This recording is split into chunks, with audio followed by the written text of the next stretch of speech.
It is my pleasure to welcome you here tonight. As Wayne mentioned earlier, I'm Lubomir Stambuk, President and CEO of the World Affairs Council of Charlotte. I'm delighted at the turnout this evening to honor Dr. Tony Zeiss. What an extremely busy Charlotte community calendar and numerous other commitments that pull us in every direction. However, you're here, and you're here for a reason, and I thank you. You're here to pay honor to Tony and Central Piedmont Community College. We have here tonight a number of people that I would like to introduce to you and thank them for their presence. First and foremost, we're pleased to have our city officials in attendance tonight, and I would ask them to stand up and stay standing till we give them a well-deserved applause. We have with us our mayor, the Honorable Jennifer Roberts. Jennifer. And hold your applause, please. We also have with us Mayor Pro Tem V. Lyles. V, can you please stand up as well? Now, let's give them applause. From the state, thank you. We also have Senator Joel D.M. Ford, North Carolina Senate, 3rd, 38th District. Joel.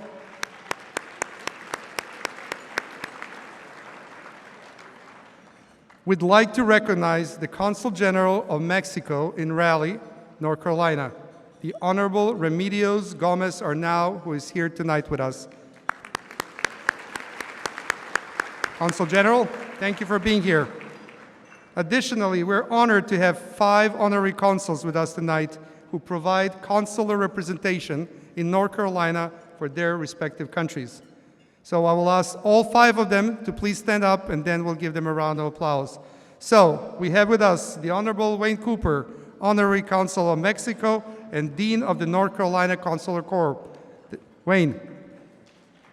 No, hold your applause. We have with us the Honorable Klaus Becker, Honorary Consul of the Federal Republic of Germany. We have with us Honorable Michael Teedon, British Honorary Consul. We have with us the Honorable Peter Vasico, Honorary Consul of the Czech Republic.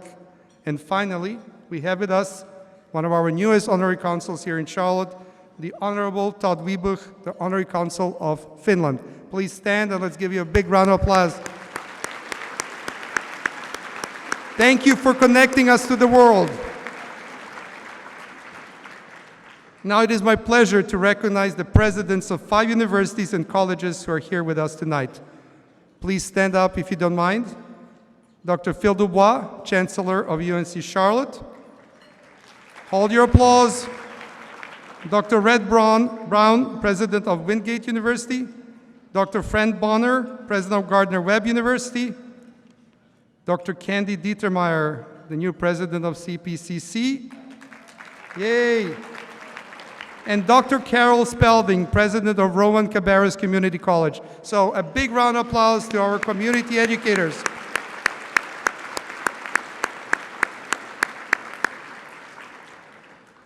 It is a great pleasure for all of us and for me personally to welcome tonight also 4 previous World Citizen Award recipients. I will start with Colonel Quincy Collins from the Carolinas Freedom Foundation. He was awarded this award in 2009. Quincy, please stand up. Jim Rogers, 2010. Tim Belk, 2015. And Dr. Phil Dubois, 2016. Thank you for being here.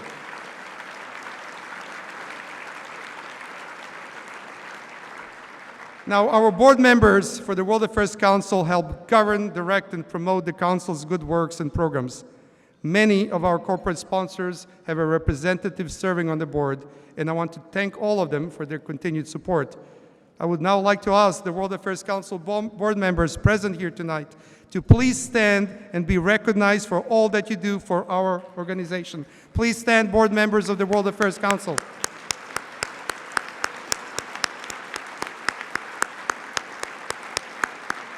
Thank you.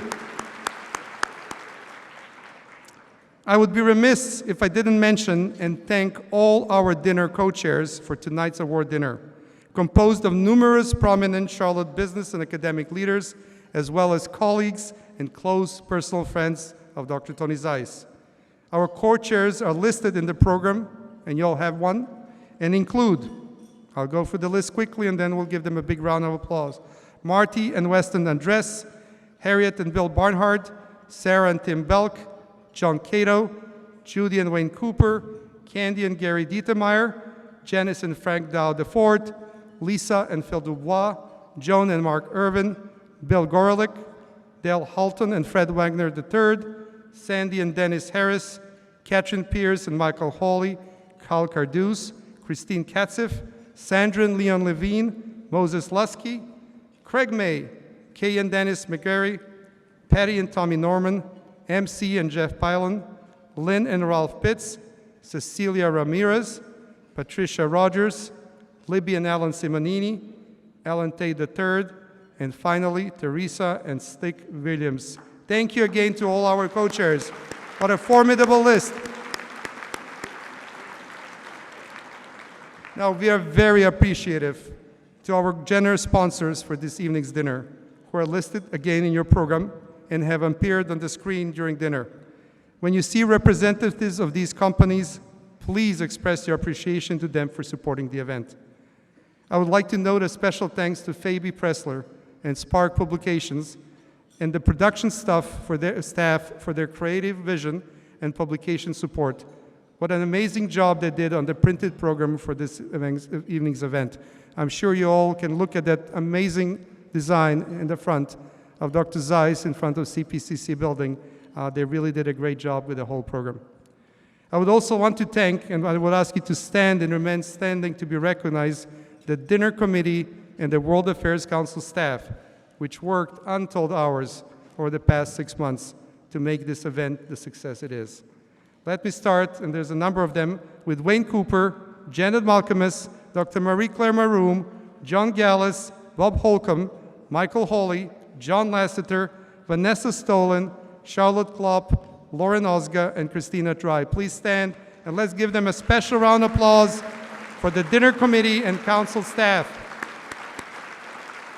And we're done with introductions. Thank you all for being here, and we'll now start the formal part of the evening. Wayne, can you please step up?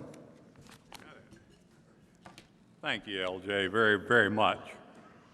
I understand we got some sound problems here, and somebody told me you need to speak slowly. And I said, man, I'm from Oklahoma.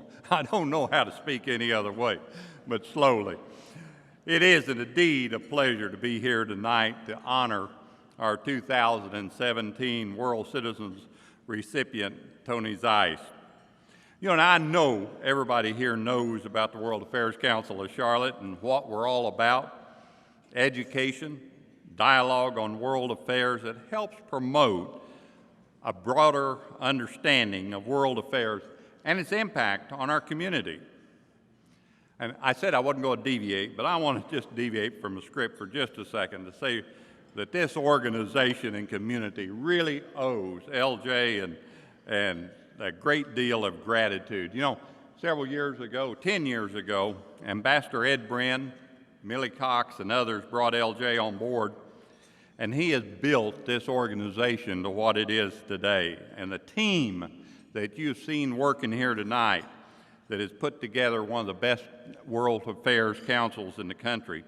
You know, this group does over 40 events a year. Can you imagine? That's almost one a week.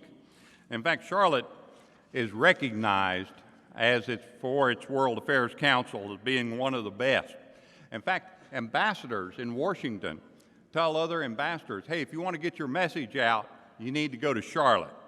And, you know, when I became chairman, one of the first people that approached me was Tony Zeiss, and he says, don't care what you and the board need to do, you need to keep LJ. And I remember that, and I appreciated that, and the board appreciates everything that LJ, that you and your team does for build the international relations.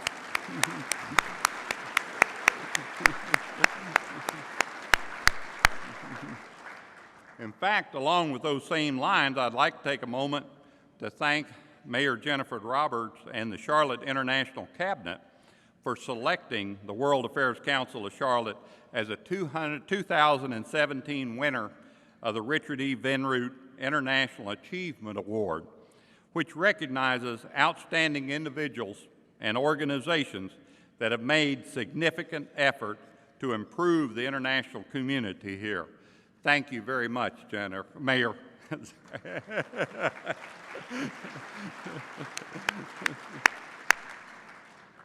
You know, our history, and we know we got some new folk here, but our history of this organization began back in 1983 when Dr. Harold Josephson, a professor, international scholar, and we can say a friend at the University of North Carolina, Charlotte, formulated the idea of a World Affairs organization to promote global thinking. And here we are, 34 years later, and the World Affairs Council is still performing its mission thanks to the vision of Harold. Our offices are located at UNC campus of UNC Charlotte campus, thanks to the generosity of the university and the Office of International Programs, who provides us with facilities in the Health and Human Service building. In line with the generous support of UNC Charlotte provides us, I would like to specifically thank Dr. Phil DuBois, Chancellor of UNC Charlotte, and I might add the last year's Charlotte World of Citizens Award recipient, along with the Assistant Provost for International Programs and a member of our own board, Joel Gallegos, by their continuing support of our organization. We truly appreciate everything that the university has done to help the World Affairs Council perform its mission. As I mentioned, our mission is education and dialogue, and we really go about it on three different levels: the student, the teacher, and the community. At the student level, we conduct programs that engage students at the local high schools and college campus levels to include the signature academic World Quest event. This is an international knowledge competition among local high school teams, and the winner goes to national competition held in Washington, D.C. And let me say a side note, if any of you ever need any reinforcement on the value of our young people and the knowledge of our young people, come to a World Quest meeting. They have filled this room about 800 students, and the knowledge they have on world events is just mind-boggling. It will really renew your faith. At the teacher level, our Council Scholars program sends local teachers abroad to experience international education and cultural training opportunities to bring back into their classrooms. This year, we're sending 10 deserving teachers overseas for educational experiences. In fact, you're going to meet them here in just a few minutes. And finally, at the community level, we sponsor events that brings foreign dignitaries, ambassadors, national and world leaders, prominent authors, and leading business CEOs to discuss current events that impact our lives every day. You know, every time I see the ambassador of Russia on TV, and he's been on TV a lot lately, but every time I see him, I think, gosh, we had a chance. We had him in Charlotte. We had dinner and had a lunch with him, and now you see him on national TV. So if you're not a member of the World Affairs Council, you should be. If you value the international education programming that the World Affairs Council provides to the Charlotte community, including the scholarships and the education initiatives that you will see tonight, please consider completing the donation card that you'll have on the table and drop them in the donation box at the back as you leave. And incidentally on that, if you just put your name and phone number, if you don't have to put your credit card and a check in there, just put your name and phone number and somebody will get a hold of you and put it by there and we'll get in touch with you. But also the membership forms with a full list of levels and benefits can be found in your program. I'm going to turn the podium back over to LJ, who's going to announce our Council Scholars recipients for 2017. Thank you, Wayne. Thank you. Now, this is the beginning of the exciting part of the evening. As Wayne mentioned, one of our teacher-level initiatives is our Council Scholars Program, whereby we select outstanding area educators who have demonstrated a commitment to international education and to whom we provide fellowships to attend international conferences, foreign educational experiences, or similar opportunities abroad that will enrich their perspectives and enhance classroom experiences. This year, we have selected 10 local educators from the Greater Charlotte area as Consul Scholars and are pleased to announce our 2017 winners this evening, right here, right now. I would like to call each of our new Consul Scholars up to the podium to introduce them to you and present our fellowship certificate. These are the best of the best, and I'm very proud to introduce them to you, to Charlotte. Our first Consul Scholar is Andrew Simcoe from Independence High School, who will be traveling to Barcelona, Spain, where he will attend an intensive 2-week Spanish course at Ole Spanish Schools. Congratulations, Andrew. Thank you. Casey Sherry from J.M. Robinson High School will go to Soria, Spain, where she will be attending the 3rd International Colloquium on Languages, Cultures, and Identity in School and Society, organized by Loyola University. Casey. Christina Roth from Oakland Language Academy will travel to Sydney, Australia, to attend the 2017 World Gifted Education Conference on Global Perspectives in Gifted Education. Christina, congratulations. Long flight, long flight. Deborah Semler from East Mecklenburg High School will visit Kigali, Rwanda, to attend the 2017 Solar Conference hosted by the Rwanda Development Board.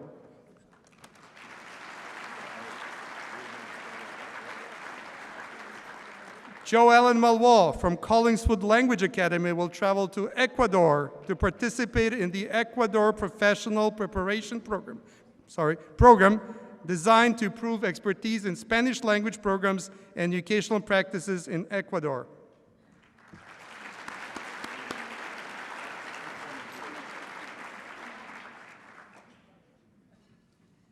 Amy Chantel Lanae Steele from Beverly Hills STEM Elementary School will visit Costa Rica and Nicaragua as part of a professional development program organized by Worldview in partnership with the Immersion Board abroad. Natalie Jones from West Charlotte Senior High School will go to Cusco, Peru, where she will volunteer for 2 months at the Centro de Textiles Tradicionales de Cusco, where she will learn about native and traditional textile and weaving techniques. Lucinda Shelton from South Mecklenburg High School will travel to the United Kingdom, Michael Teeden, to participate in an Oxford short course and attend the National Society for Education in Art and Design Conference. Charlotte Carey McGee from Greenway Park Elementary School will visit Rio de Janeiro, Brazil, for a 2-week intensive language study at the Caminos Language Center.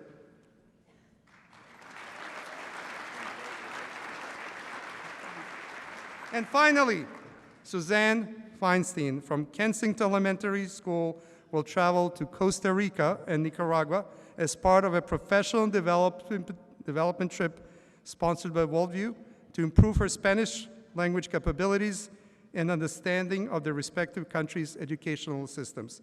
Please join me in congratulating this year's Consul Scholars and in giving these inspirational teachers a big round of applause.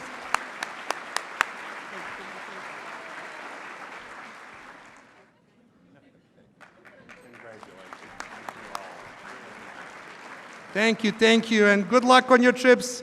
Learn a lot and bring it back to your classroom. Now we move to the presentation of the World Affairs Council's Harold Josephson Award. Each year, we select a deserving recipient who has made significant contributions to our organization and embodies our goal to promote global thinking and education.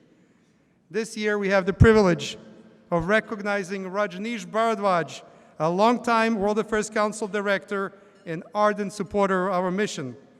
Please join me in taking a few moments to consider Raj's philanthropic efforts and leadership in international business and finance in the Queen City and globally. I'm really very pleased to be able to congratulate Raj. I think he's a really worthy winner of the World Affairs Council of Charlotte Award. He gets very engaged with the communities in which he operates. He brings great global awareness to the roles he's operating in, and he's just a fantastic ambassador for Wells Fargo internationally. I have known and worked with Raj for over 10 years on many different things, on international expansion for Wells Fargo and a number of our different businesses, on merger integration, on government relations. He and I have jointly visiting foreign dignitaries and diplomats, and I've always thought of Raj as the ambassador for our company. He represents himself, Wells Fargo, and our community so well, so it's very fitting recognition. Raj joined the board of the World Affairs Council in 2011. He's made a tremendous impact. He's hardworking, he's focused, he's globally informed, and he really cares. Raj is a very valuable leader for Wells Fargo. He boosts individuals to find solutions by working together, thinking globally and differently. For me, Raj's greatest strength in leadership style is the can-do attitude and positivity that he brings to every situation. People go to Raj to find solutions, and he invariably brings people together. He is open and accessible to all within the organisation, from junior team members to senior leaders, and he treats all team members with the same respect and listens to their input. He's always, able to provide the right advice, and that, in my opinion, is what converts him into a very valuable leader and resource for Wells Fargo when doing business internationally. Overall, I appreciate his character of integrity, thoughtfulness, and leadership. He's passionate about education, he's passionate about the community. And one thing I would like to say about Raj that always leaves an impact on me and an impression is that Raj is always smiling. Whatever the situation, whatever the problem, however complicated the issue, you will see that Raj smiles and Raj gets it done. Raj believes that every human being deserves dignity, justice, respect. And he works hard at the Echo Foundation as well as in everything he does. It gives me real pleasure to be able to congratulate Raj on the award from the World Affairs Council of Charlotte. I'm proud of Raj promoting global awareness and bridging differences. Raj sets a great example of how Wells Fargo leaders stay engaged and committed to their communities. This commitment is core to Wells Fargo's culture and values, because after all, we're only as successful as our communities.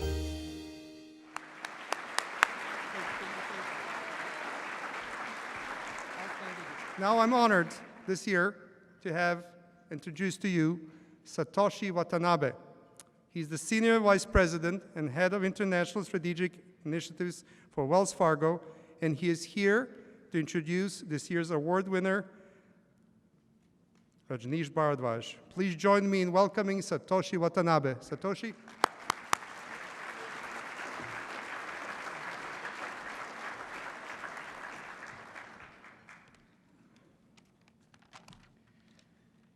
It is my pleasure and honor to introduce the recipient of the Harold P. Josephson Award, my mentor, colleague, and friend, Rajneesh Bhardwaj. Born and raised in Mumbai, India, Rajneesh came to the US in 1992 to earn an MBA from Indiana University. Upon graduation, he joined the New York office of A.T. Kearney, a management consulting firm where he was quickly promoted to become one of the youngest partners.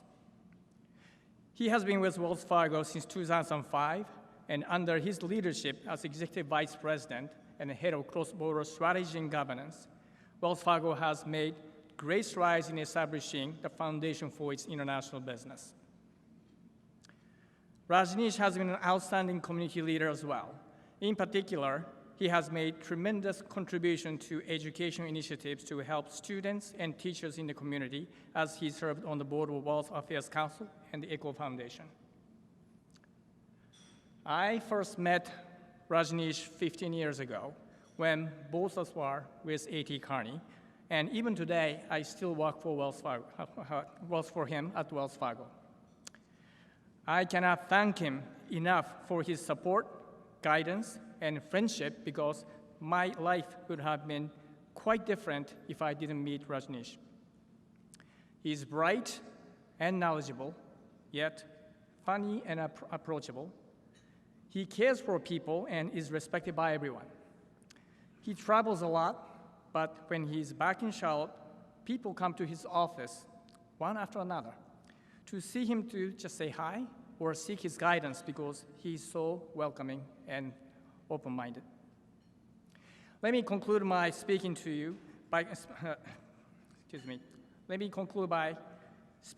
about his favorite number to help you understand who he is. His favorite number is 212. At 211 degrees, water is hot, but at 212 degrees, water boils and turns to steam. With steam, you can generate energy to run machines, and that has changed the world. Just one extra degree makes all the difference. Using this story, Rajneesh has encouraged me and my colleagues to do our best until the last 1 degree so that we will not miss an opportunity to make a huge impact that can change the world.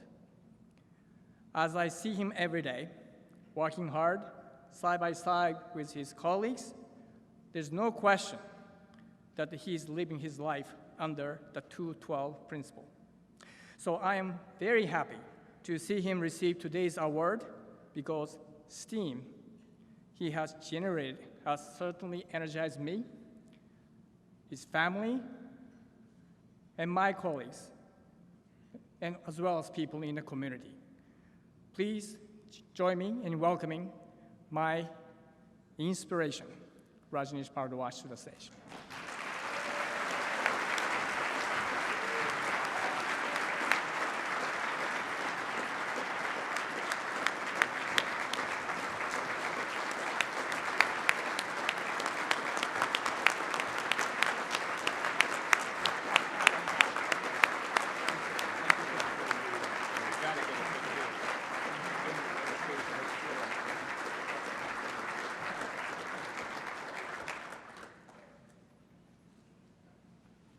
Wow, that was something else, Satoshi. I think if I had to be honest, I would say that Satoshi has provided me a lot more advice over the years, and I've benefited tremendously from his friendship and advice. I'm actually surprised to find myself standing in front of all of you here today. Let me take a quick poll of the room and see how many of you traveled in an airplane before you turned 21 years old? Let's have a show of hands. What about your passport? Who had your passports made before you turned 21? It's a smaller number, but still the vast majority. Well, here I am, and I did not travel on an airplane, nor did I have a passport until I finished my undergrad at age 21. And life has, taken its own course, and have had an opportunity to work and live in many different parts of the world. I've lived in India, in Thailand, in Mauritius, in Saudi Arabia, in Canada, in the Netherlands, in the UK. By the way, not because I couldn't hold a job, it's all with 2 companies, but and when I was young and a student, my parents always reminded us that it's all about honesty, hard work, and education. My parents basically restarted their life with 1 suitcase each when the British left India and India gained independence. And so this was a very important lesson they imparted to us. But all my global experiences, I think, equally were educational, if not more impactful, than what I learned via academics. And that's why I'm such a strong believer in the World Affairs Council, its educational program, particularly around global awareness. I think Benjamin Franklin said it really well, that tell someone and they'll forget, teach them and they may remember, but involve them, and that's how folks learn. And that's truly what the World Affairs Council does truly so well. It fulfills its mission of education and global awareness. We're so fortunate to be living in a city like Charlotte where the community is so actively engaged, and we've got such fine not-for-profit institutions, such as the World Affairs Council, that fulfills its mission so well. I mean, in a nutshell, it's pretty simple. If you're willing to learn, if you're determined to learn, nothing can stop you. And if you're not willing to learn, nobody can really help you. That brings me to my final point, that I'm a true believer also in the team winning together.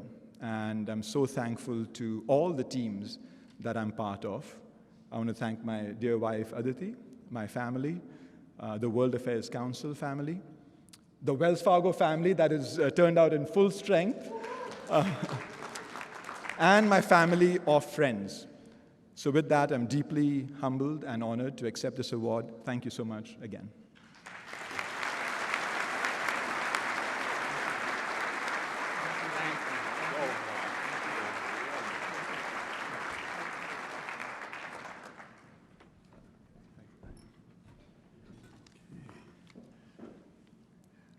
Thank you very, very much. And now the reason we're here tonight, and that's the World Citizens Award presentation to Dr. Tony Zeiss. This is an award that's been given by the World Affairs Council annually since 1990. The previous award winners are listed in your program, and I think you'll agree they represent an outstanding internationally known individuals and organizations of whom our community is very proud. Prominent Americans such as Reverend Billy Graham, Secretary Dean Rusk, Secretary Elizabeth Dole, retail icons of the Belk family, John, Irwin, and Tim, and most recent recipients, Erskine and Crandall Bowles, Dr. Francis Robichek, the Carolinas Freedom Foundation, Jim Rogers, Sandra and Leon Levine, Margaret and Smokey Bissell, Michael Tarwater, and most recently, Phil DuBois, last year recipient, are among the winners. Just to name a few, you have to admit it's a distinguished and select group, to say the least. The purpose of the award, as you know, is to honor prominent citizens or organizations with Carolina ties who have distinguished themselves by accomplishments and achievements that have local, regional, and international significance. Tony Zeiss fits that definition in every aspect. Tony is well known and a highly respected educator, leading Central Piedmont for the past 23 years as its third president and growing its campuses from just one in 1992 to over 6 today, which includes, and this is impressive, 5,000 international students from 159 countries. That is impressive.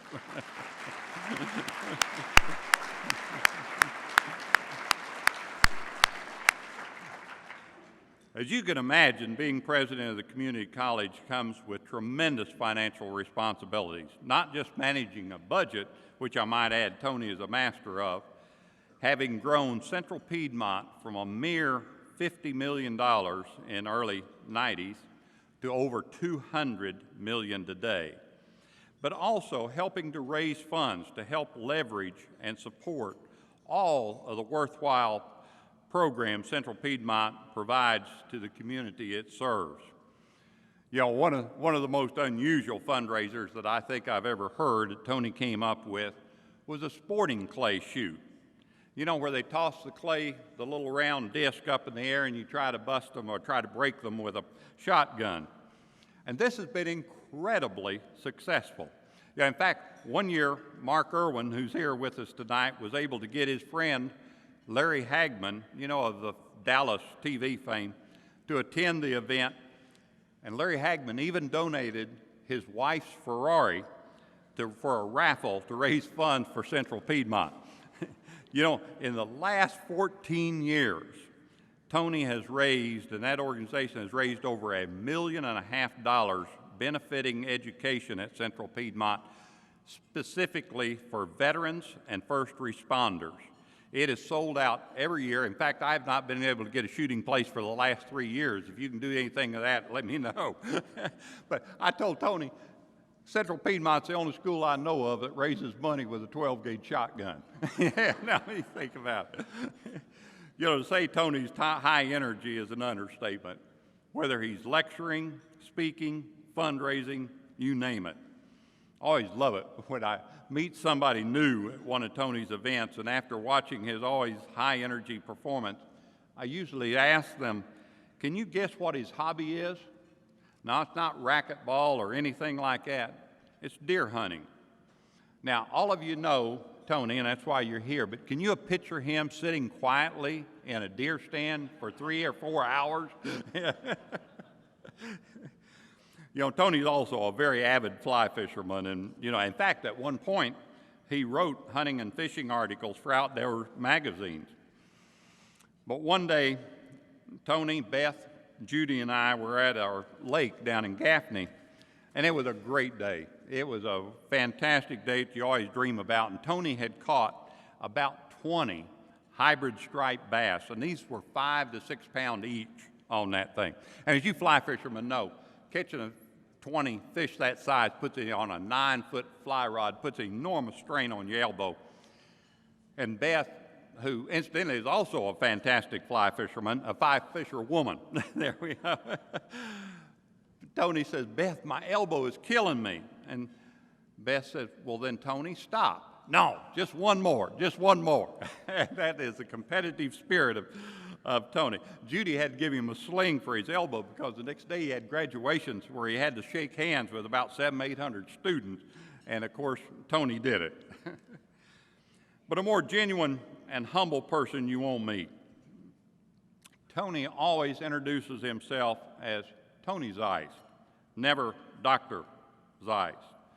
You know, Tony is a consummate gentleman, diplomat, and seasoned professional that our community has grown to love and respect. Everybody knows him as Tony. Yeah, I told Tony one time, I said, man, if I had 3 letters after my name, I'd have them tattooed on my forehead. Yeah. For everybody to see. In fact, a friend of mine told me, he said, Cooper, you do have 3 letters after your name. It just isn't PhD, it's SOB. But that isn't in the script. That isn't in the script. As you all are aware, Tony recently retired as president of Central Piedmont and has taken on a new challenge as the executive director of the new Museum of the Bible in Washington, D.C. We will certainly miss seeing Tony and his bubbly personality at the helm of Central Piedmont, but we all know it's going to be in good hands as we welcome to our Charlotte community Dr. Candy Dietenmeyer as the new 4th president of Central Piedmont. Welcome, Dr. Dietenmeyer.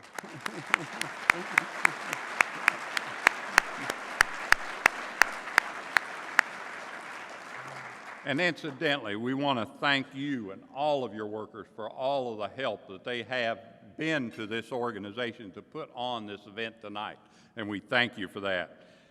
It's not easy summing up all the contributions that Tony has made to Central Piedmont and our community, but we all owe Tony a debt of gratitude.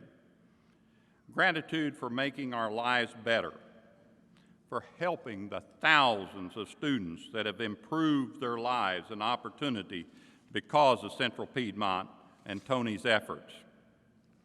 Our community colleges are indispensable thread that helps weave the fabric of our society and improves our overall quality of life. Thank you, Tony, for giving so much to our community and for helping make Charlotte and the Piedmont the success it is. With that, I'd like for you to pause with me for a moment and reflect on the successes and accomplishments of Tony and Central Piedmont and all they have done to help make Carolinas the place we proudly call home. Tony Zeiss deserves great credit for being a catalyst. He was the guy that helped bring people together to focus on creating new ideas, new ways of doing things, new ways to advance this region. He was very good at linking people and stimulating ideas that help us change and meet the competition around the world.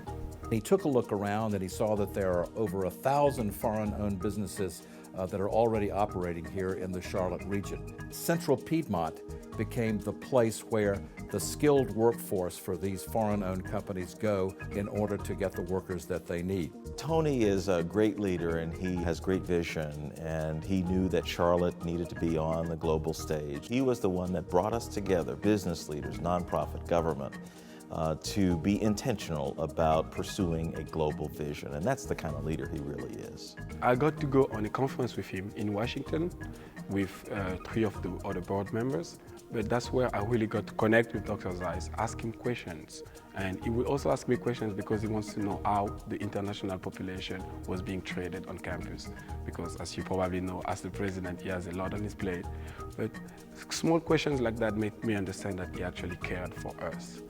A big part of what our college does is workforce development, and this really grew out of a project that we started working when Siemens Energy came to relocate to Charlotte, North Carolina. This project has really highlighted our capacities to build workforce development tools to help these companies to expand in our service area. Dr. Zeiss and the key thinkers decided that we would have committees that were called Create It, Make It, Move It, and that's entrepreneurship, advanced manufacturing, and transportation and logistics. Those areas create jobs in the community, and we link to the corporations that are coming in to help link those jobs to the community. We formed a partnership with a group of German, Austrian, and Swiss companies called Apprenticeship 2000. And it was Dr. Zeiss's vision and understanding of what their needs were that we were able to provide a curriculum to support these manufacturers from across the world. And so now students in the Charlotte area have access to this remarkable Earn While You Learn apprenticeship program where they get paid to go through this part-time 4-year program. They're guaranteed a job when they graduate, and they're really on their way up through a company to move on to additional responsibilities through this Apprenticeship 2000 consortium. I went to Dr. Zeiss and asked him for help, and he actually challenged our leadership team there in Charlotte to really think differently, to start a youth apprenticeship program. And today there's a thriving program not only in the Charlotte facility but with Siemens across the United States, and I give Dr. Zeiss a lot of credit for that. His understanding that the German model of apprenticeship is the one that has a proven track record. Working with local companies in an effort to bring that model here, it truly gives us a competitive advantage. With Tony's vision and leadership, we could establish joint technical courses at CPCC. This is great for German companies, and it's great for those many wonderful students at CPCC. I had the pleasure of attending the Global Competitiveness Summit V in 2016, where Dr. Zeiss was a presenter, as well as being immersed in Kingston, Jamaica, partnering with the YMCA. And both of these were important to not only my degree program, but also the NC Scholars of Global Distinction program. As I look at our apprenticeship programs, or I look at our internships or our co-ops, we really do align that with what the company's looking for in terms of skills, what we're driving in the teaching and learning environment, and how do we match those things so that when we put a student out in the workforce that they're beyond really what the skill impact that they're looking for. It's beyond what the company thinks that they want, because we go to project management and the skills development. And hopefully that same student will come back to us in a couple of years as we continue to work with that manufacturer perhaps, or that company, to advance that individual skill. So it's not a one-time partnership is what we hope when we begin to develop those programs with those companies.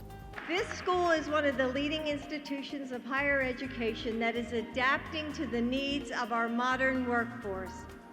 Central Piedmont is equipping students with the skills they need to excel in the careers in some of the fastest growing industries in the United States. By partnering with local businesses, you are answering the call of our nation to provide a well-equipped and well-trained workforce. The question was, if you're making things and you're moving things, then where are you moving them to? Well, you're moving them to the world, and the world's moving things here because many German companies, English companies, other companies would come to Charlotte. Tony, I think, was able to synthesize these things and put them together to recognize that really a vision for Charlotte in the 21st century had to be a global vision. Tony really was that early champion that understood the importance of greenways, for health, socialization, social equity. And it's the same thing that people around the world see. They want an opportunity to get out, open up their streets, open up their greenways so people can walk, they can bike. But he was really able, particularly with the Little Sugar Creek Greenway, to totally transform that part of the county through that one project. CBCC believed in me before I believed in myself, and the college just provided me with everything that I needed to be successful. When Dr. Zeiss is very busy with visitors of the college or very important people here, once he sees us, he leaves everything and he immediately comes to us just to ask about how we're doing, and it just makes us happy when he does that to us. It really comes back to what I think he values most, and that is what the human potential is. And he's committed his life to that on a grand scale. And so he's very deserving of this award. And so I congratulate him.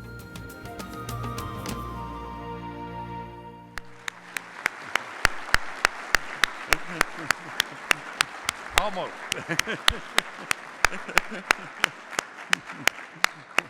Thank you, Dr. Diedemeyer, for Central Piedmont making that excellent, excellent video. As is our custom at our annual World Citizens Award dinner ceremony, we like to have an introductory speaker who is able to provide not only a reflection of the significant contributions of our honoree, but a more personal perspective as well. And we are honored this year to have as our introductory speaker Mr. Ralph Pitts, a member of the Central Piedmont Board of Trustees, and was also its chairman from 2004 to 2014. Please help me welcome Dr. Ralph Pitts. Thank you. Thank you, Wayne. I feel like Tony's already been introduced 2 or 3 times, but I'm going to go ahead and give you another one. I've known Tony for 20 plus years. And when I was asked to do this tonight, I thought of trying to come up with a couple words that would describe Tony to those of you who may not know him. And I considered lots of different ones. One I thought about was tireless. He never sleeps. He talks all the time, and he's always scurrying about doing something. Another was passionate. He loves to fish. He loves history. He loves to ask people for money. And he's very good at all of that, by the way, as most of you probably know. He's also quite prolific. He gives speeches probably, maybe 3 or 4 times a week. He's written 20 books. Not sure he's read them all, but he's done 20 books. And he's now on at least, by my count, his 3rd career. You just heard that he's now the new executive director of the fabulous Museum of the Bible, which will open in Washington, D.C. in November. We're all excited about that for Tony. But as I thought about all these words, they didn't quite seem to get the message that I wanted to convey. So I finally landed on 2 words for Tony. The first is vision. In one of those 20 books called Build Your Own Ladder, Tony said as follows: vision always precedes success. And if you look at Tony's career, I think you see that. When he came to Central Piedmont Community College, he had a vision. His vision was, we want to be the nation's leader in workforce development. Not number 2, not number 3. We want to be the leader. And by all accounts, that vision has been achieved. You heard of all the accomplishments that were mentioned about CPCC, and the college has even been recognized by the President in the State of the Union message. So he did that. But he also had another vision, and this vision is really what brings us here tonight. Tony had a vision to enhance international cooperation and to raise the stature of Charlotte as a global city. And through his leadership at CPCC, he did a number of things to make that vision a reality as well. He established several groups, one called the Global Vision Leaders Group, 150 plus regional leaders who get together to focus on global competitiveness. He organized the Global Competitiveness Summit, which meets every year at CPCC. Many of you have attended that. He also established a Charlotte Regional Collaborative for a Global Economy, in which 15 community colleges from North and South Carolina get together to discuss our place in the global economy. He's also, as you heard, reached students with several important programs, one of which was the German-style apprenticeship programs. You heard that we have programs for Siemens and Cummins and others where our students learn in the same way that German students have learned. They've also developed at CPCC something called the IHK Skills Certification for 5 different manufacturing disciplines, where students at CPCC can be certified in a way that is recognized by German manufacturers all over the world. Nobody else is doing this. And also, he's established a CPCC International Programs Office and International Student Studies Center. He's developed the International Success Series on the CPCC television station WTVI and a radio show on WBT called Going Global. They've also worked with the Brookings Institute on a study to identify and benchmark the key globalization assets that will aid municipalities in becoming global cities. So I think it goes without saying that Tony truly is a world citizen and is deserving of the honor that will be bestowed upon him tonight. But before I bring him to the stage, there was one other word that I thought about when I wanted to tell you about Tony. In addition to vision, the word that came to mind was values. All of his accomplishments and all of the vision that he has stem from a foundational set of values that he's always lived by. Tony's a man of strong faith. He's a man of great principle. He's a man of unwavering integrity. And he's a man I consider to be a great friend. So, ladies and gentlemen, it is now my pleasure to bring to the stage the recipient of this year's 2017 World Citizen Award, my friend and your friend, Dr. Tony Zeiss.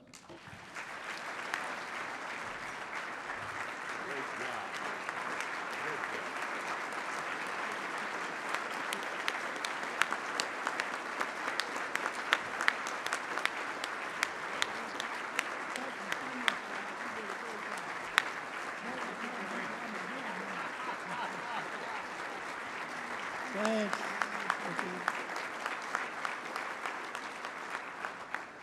Well, I've never had so many nice things said about me in forever. Are you guys going to raise money from me when this is over? Is that... Listen, I am so proud of those teachers who came up here. Isn't that really what it's all about? Let's give them a round of applause. Raj, wherever you are, well deserved. Good job. And I want to introduce you. I want all of our students. We've got CPCC students over here. They're from all over the world. Stand up. All of our students, wherever you are, stand up.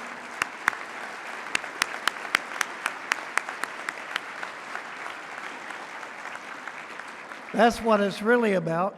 And Wayne, I want you to know, I don't think that I've even fired my rifle in hunting in probably 30 years. And the truth is, I can sit still because I have this, wherever my phone is. I do my emails, and I get to enjoy nature, and I take my grandson out, or my sons, or my niece. They're the ones that I go out there for. That's what life is all about, is really helping other people, isn't it? We're told in Ephesians 2:10 that it's all about this. We're created to do good works. And I think that's the magic of Charlotte. That's it. Each and every one of you, you're doing it every day. And that's why we've prospered. That's why we've done so well. Our best days are ahead of us. I'll talk to you about that in a moment. First, Beth and our family, they're all down here. We thank each of you for attending this wonderful event, and we thank you for supporting the best World Affairs Council in America. That's it. So, in my brief remarks, please allow me to thank some really wonderful people and mention some wonderful initiatives that make our community a great place to live, to worship, and to work. So get into the applause mood. You know that's what we do at these things. We get into the applause mood. And if you're having trouble getting into the applause mode, well, just pretend you're at the Pretend you're at the Neil Diamond concert Friday night like Beth and I were. It was really terrific. Did anybody see it? It was great. Wonderful. No, you missed it. So, in case you missed it, let me mention, not the concert. In case you missed this fact, Charlotte has become an international city. We are there. We're competing with the big guys all over the globe. And our region has become really a pretty good competitor on the world stage, and I want to talk about that for a moment. Our World Affairs Council has been a major contributor to that success. And with its events, we've all grown, as you know, to become better citizens of the world. So I mentioned Charlotte's future is very bright. I'm very optimistic. And it's particularly bright if we continue to build our globally competitive assets, that's what it's all about, like Wells Fargo, Bank of America, JP Morgan Chase, Novant, Carolinas Healthcare System, Duke Energy, the airport, the World Affairs Council, Central Piedmont. We go on and on and on. We've got a lot of assets, but we have to focus on building those assets constantly, figuring out where we're weak and where we need to increase those assets so that our economic developers can have a better chance at capturing those companies to move into the Charlotte region.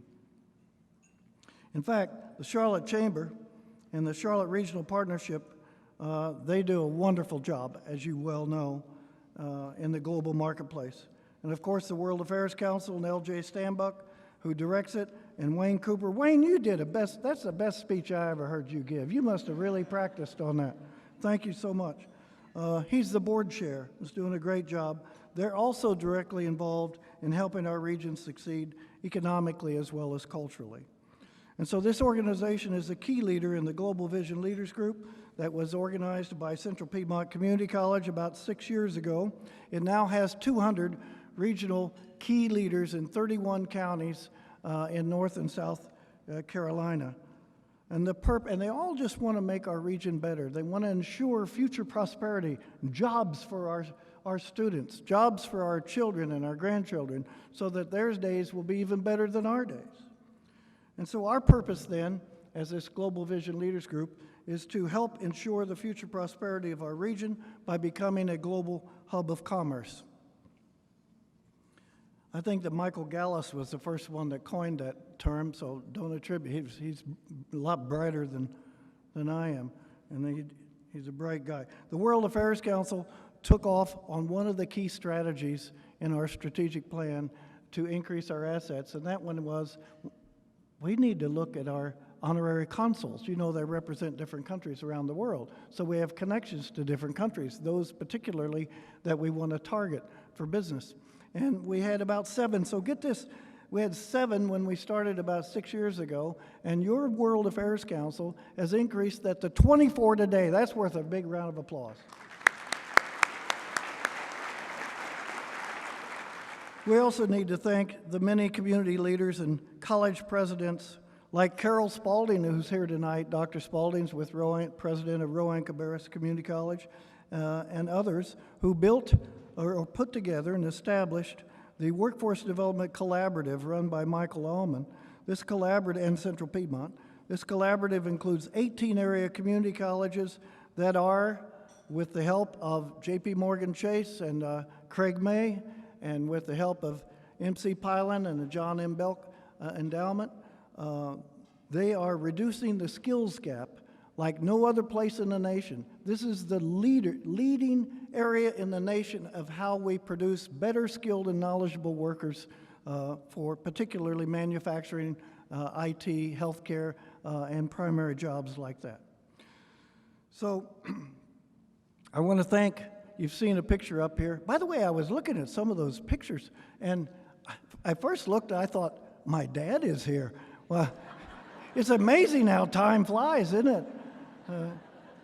But thank you. Let me mention this. I have to thank 3 colleagues who went with me on this vision of developing this global vision, this mission of developing a global vision. And that would be, of course, Chase Saunders, and it would be Michael Gallas, and it would be John Gallas. I don't know where you are, guys, out there, but let's give them a round of applause. They're terrific.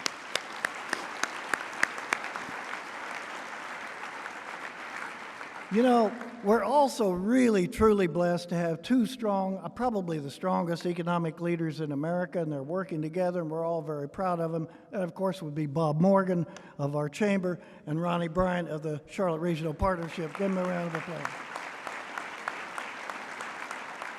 You know, the Charlotte region is blessed with many competitive assets, as I've already mentioned, but particularly our ability to produce a skilled and knowledgeable workforce. We all work together, our colleges and universities and CMS and our private schools. We work together to do that.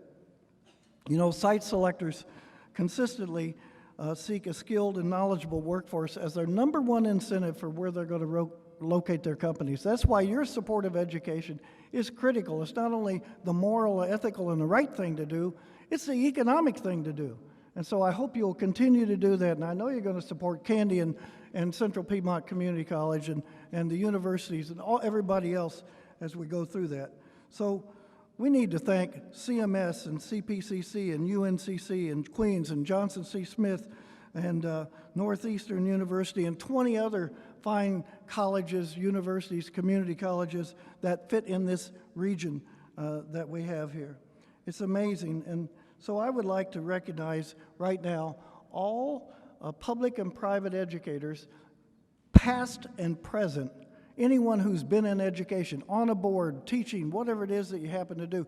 Here's what I want you to do, because this is what Charlotte is all about. This is what's going to propel our future, and I want you to stand. Everybody's been in education, stand up so we can give you the recognition you deserve.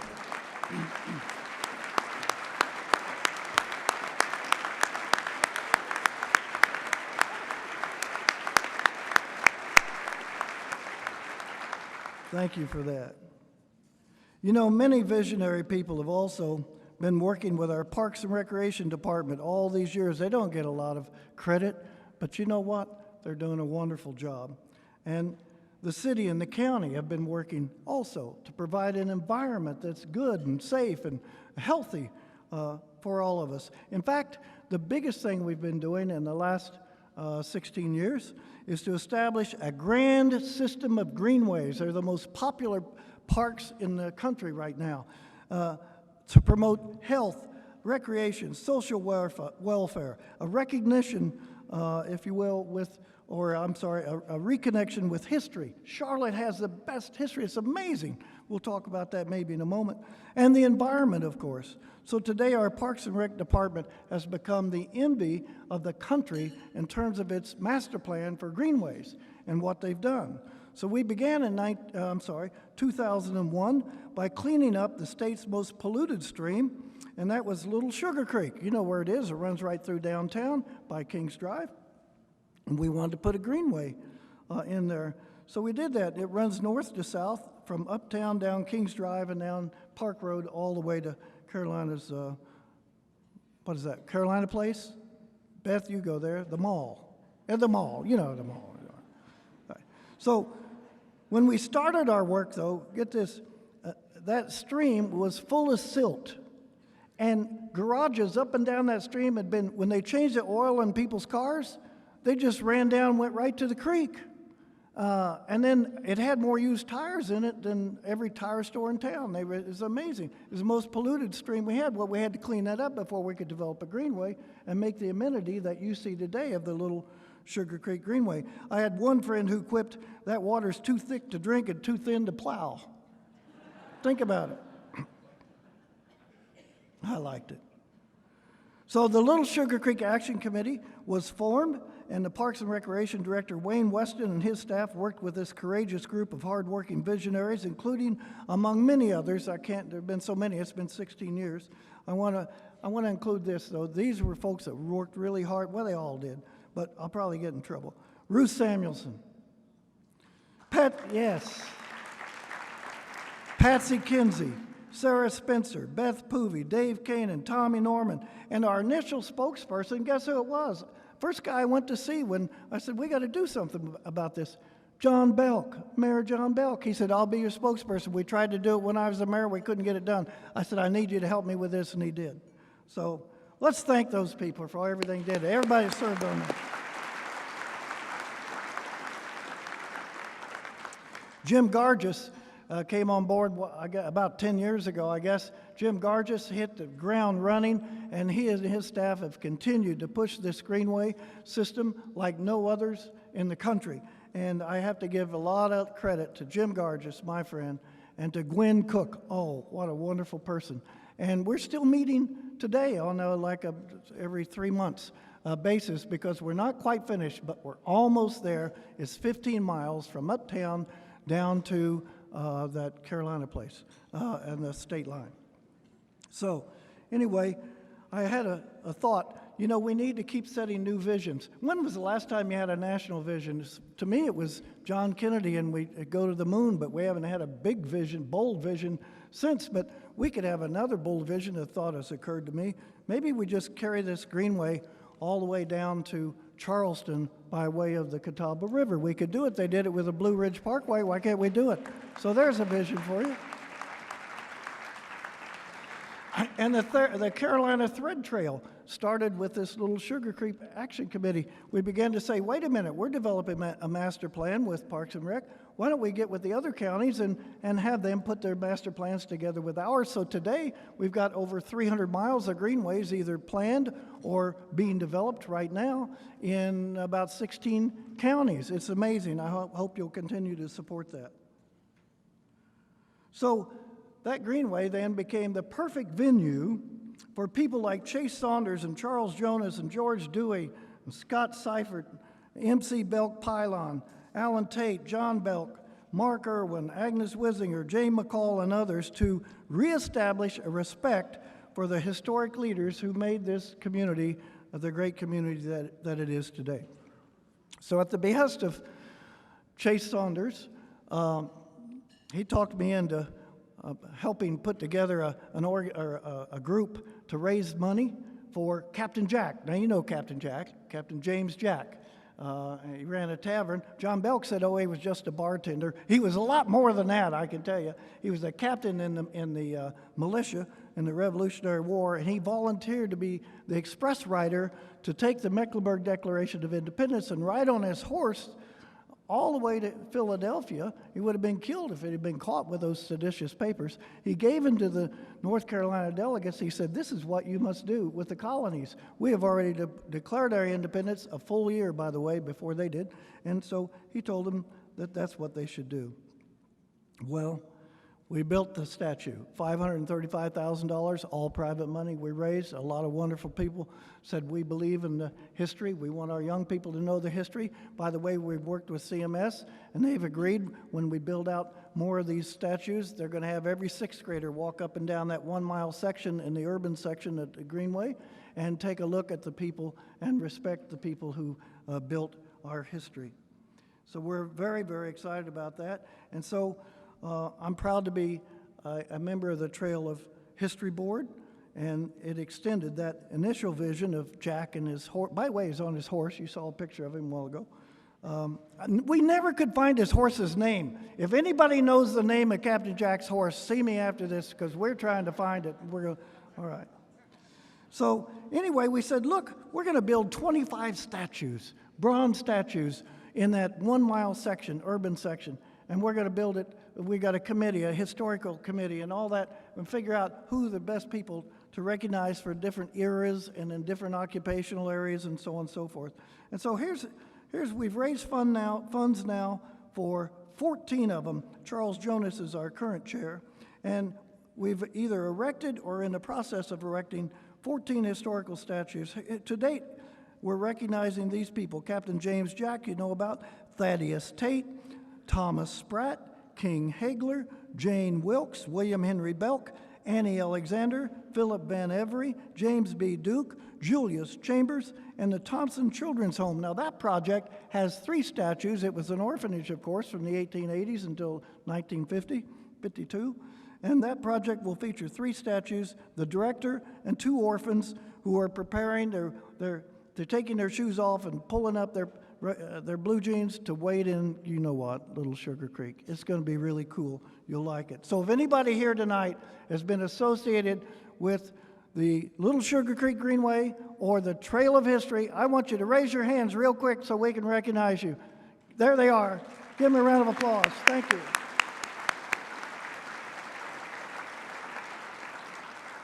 You know, Beth and I have been so very, very privileged to have so many wonderful friends like all of you tonight. It's been really something. If you think about it, in the end, it's really just three things. It's God, it's family, and it's friends. Isn't that it? And we're put here to do good work. And so he gives us a platform to do that. Someone once said, it was Pierre Cardin. He was in 1888 in France. And I liked his quote. And he says, you know what? He says, we are not physical beings having a spiritual experience. We are spiritual beings having a physical experience. Isn't that good, Frank? All right. Yeah, you can applaud on that. It wasn't my quote. So we've had great friends, and I'm compelled to mention some of them. So hold your applause, if you will, or we'll be here too long. And then I'll get to the end, and we'll applaud everybody. I'm compelled to mention the late John and Claudia Belk, Alan Tate, Bill Disher, Pete and Marcia Sloan, Lou Jones, Ron and Catherine Harper, Powell and Dot Majors, B.D. Rogers, and of course, Ruth Samuelson. Nobody could have friends better than those folks. They were wonderful to us, and they were wonderful friends to the community. We must not forget them. For their wonderful leadership and support of CPCC, we also thank Bill and Ann Clater. He was the chair he was a pretty smart guy. He hired me. Ralph and Lynn Pitts. Ralph was my chair for, I don't know how much, a long time, 11 years. Bill Disher was the chair for about the same time. Tommy and Patty Norman. Pat Rogers. I saw Pat. I'll probably get in trouble here. Jim and Jan Summers. George and Iris Battle. Just to mention a few. All of our board members, of course, we loved over the years. For their generous financial support of the college, we have to thank, I'll probably get in real trouble here, but I'm going to try to hit the main ones, and you all know if you've contributed, goodness is its own reward. Forgive me if I miss your name, but here we go. Leon and Sandra Levine, the Mermans family, the Cato family, Chris Overcash, Rick and Linda Hendrick, Judy Carpenter, Howard Levine, Sarah Belk Gambrell, Jim and Nancy Worrell, Kendall Alley, Charles Bowman, Dale Halton, Fred Wagner, Bill Gorelick, Mark and Joan Irwin, Cal Carduce and Marie Claire, and I could go Bill and Harriet Barnhart, and Sally and Russell Robinson. All these aren't they wonderful people? I go on and on. Let's give a round of applause to everybody.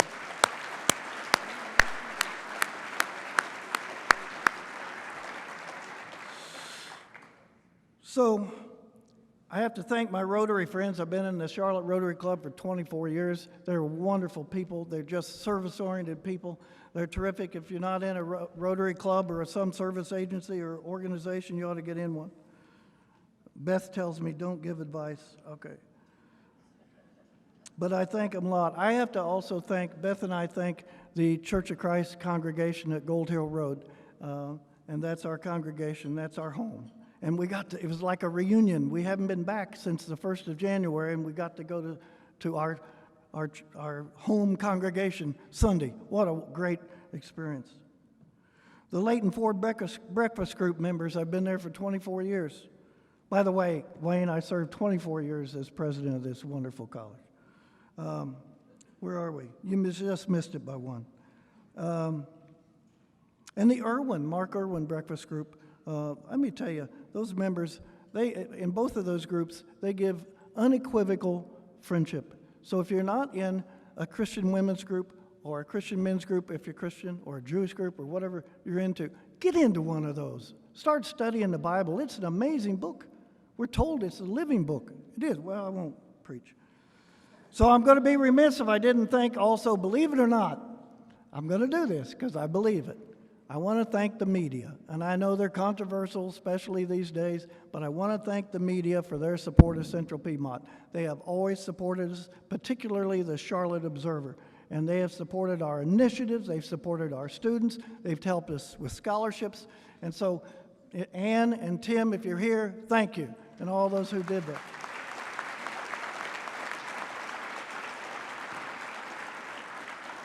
I have to give 2 thumbs up to our county commissioners, state legislators, and district congressional leaders with whom I've worked in the past 2.5 decades. They've all been great. Doesn't matter what side of the aisle they're on. They love education, and they're going to love you too, Candy.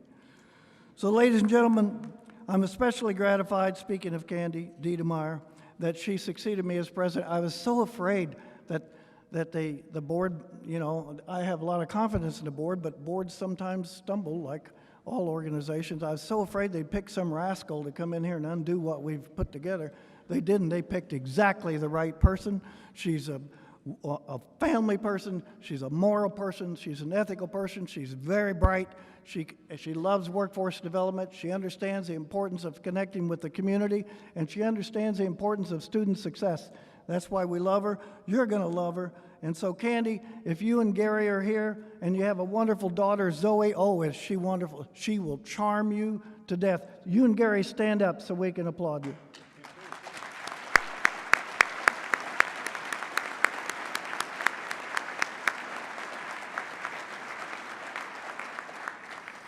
Of course, I know all of you will continue to love and support your community college. I'm also grateful to Dr. Kathy Drum, my colleague for many, 22 years, I think. Wonderful person. And her husband, Jimmy. I'm thankful to my cabinet of VPs over the years, to my administrative staff, to Mary Vickers-Cock, you saw her on here a moment ago, to my cabinet, to my administrative assistants, Linda Jacobson, and the one I have, or just left, Ellen Zaremba. Couldn't do it without them. And I appreciate Mike Allman over here, whose consulting helped us shape CPCC in one of the most recognized colleges in the country. Particularly, he helped us with our German friends. And so our mutual friend, Dr. Peter Mingley, was on the video a while ago. He's from Germany, and he helped us become the most German-friendly college in America. Why is that important? We want manufacturing jobs. Who produces the most manufacturing companies? Germany. And the best companies? Germany. We want them here. So he and I went up to D.C. and had congressmen come together. Do you remember that? And we signed an agreement where he allows us to use their curriculum and train our students and confer German certifications on our students. Do you think that's attractive for German companies or Germanic companies that want to move someplace in the U.S.? Of course it is. Thank you, Peter Mingley. And I appreciate your friendship and Ilona's friendship, and Beth and I are so grateful for it. We're going to stick together. He flew all the way here just for this event tonight. He's going back tomorrow. Thank you. Thank you so much. So, the best honors, as you know, are unexpected, just like this one was, and I appreciate the board and everybody on the World Affairs Council. But I also recognize that nobody achieves anything very important by themselves, and I'm certainly no exception. So I would say this to you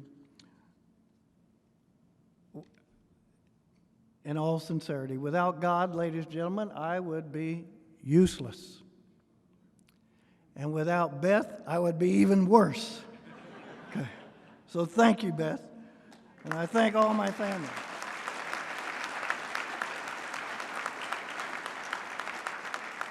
I'm going to wrap up here.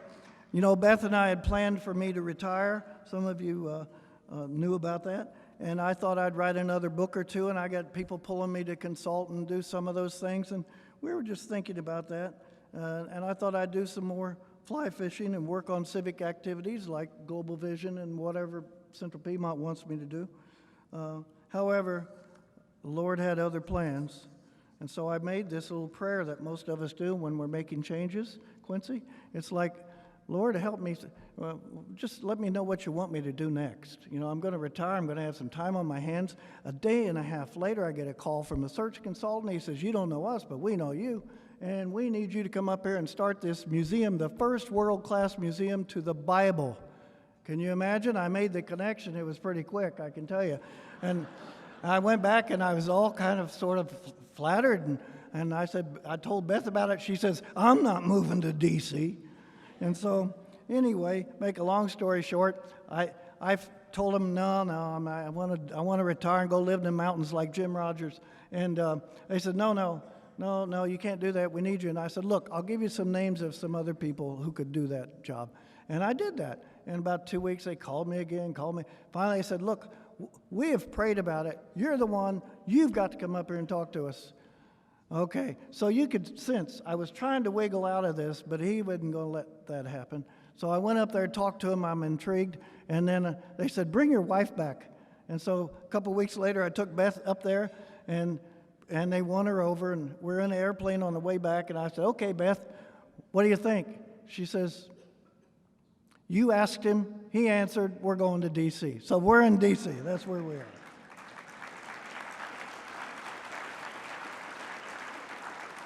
This museum is the first of its kind in the world. Think about it. Frank, wait, you're a donor. Thank you, Frank. But think about this. It's in our time, God chooses to let his Bible, the Hebrew Bible, the Catholic Bible, the Protestant Bible, the Samaritan Bible, the Greek Orthodox Bible, all Bibles, it's all ecumenical. We don't push any religion or any doctrine. The Bible will speak for itself. That's it. Think about that. Remember this, John 1:1. You know what it is. In the beginning was the what? The Word. And the Word was with God. And the Word was God. Now you know why Beth and I are in Washington, D.C. That's the reason. Will we be back? Of course. I mean, God willing, we'll be back. We've kept our home. I want you to know this, Mrs. Mayor. Our hearts and our home are still in Charlotte. That's it. So I want you to mention that, to know that our eldest son, Brett, and his friend, Carrie Ritchie, are here with us. Our younger son, Brian, and his wife, Courtney, are here with us tonight. I'm excited about that. Our grandson, Andrew, is with us tonight, and he's very proud to be a CPCC student. I got that in there, Candy. And these are the blessings at the center of our lives. And then our extended family, which includes Courtney's parents, Dennis and Sandy Harris, are here someplace. And of course, they've become very important to us, as have Brian's best friends, Duncan and Sarah Brown. So I would like you guys, I'm really proud of you. Stand up, Dennis, stand up, Sandy, stand up, you guys. Stand up.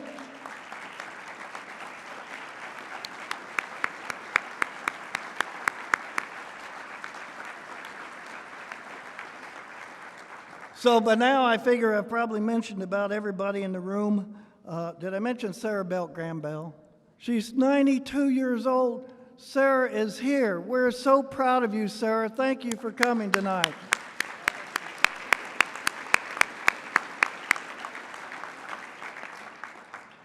Let me close by thanking the event sponsors. I'm really overwhelmed by your support in the magazines, up here, everything that you've done for this wonderful organization. And I want to thank, ladies and gentlemen, we need to thank the table sponsors.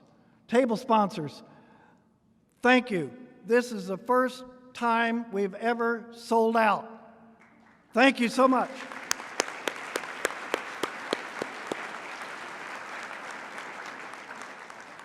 I appreciate all of you who starred in those videos. You know, my mother would have believed every good thing you said about me, and I think you might have a future in video if you really wanted to do that. So thank you for that. Bob Morgan's done so many of those videos. Bob, you should be a star by now for sure. And to our former recipients of this honor, I can't name them all. Phil's here, and Jim's right in front of me, Tim's in front of me. It's great to be in your company, and I really appreciate all that you have done, and I appreciate being listed with your company. So I'll just close, ladies and gentlemen, by saying this. Let's just pray that God continues to richly bless each of us, our community, and our country. Thank you very much.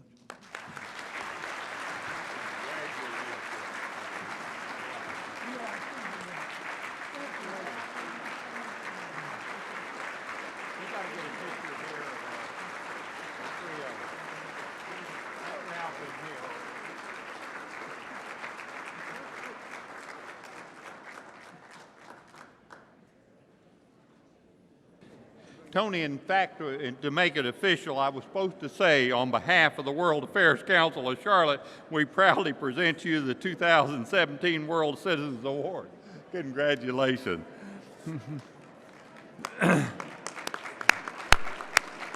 I think you all can see why we love Tony. He always gives credit to everybody else. And we thank you again, Tony, for all your contributions to Central Piedmont Community College and the Charlotte-Piedmont regions. Your vision and leadership has really made a lasting impression on our community.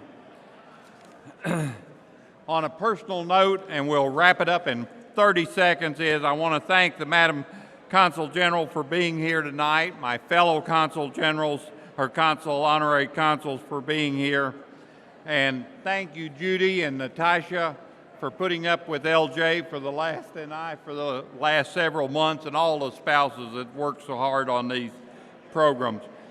Thank you all. Have a safe travel home, and good night.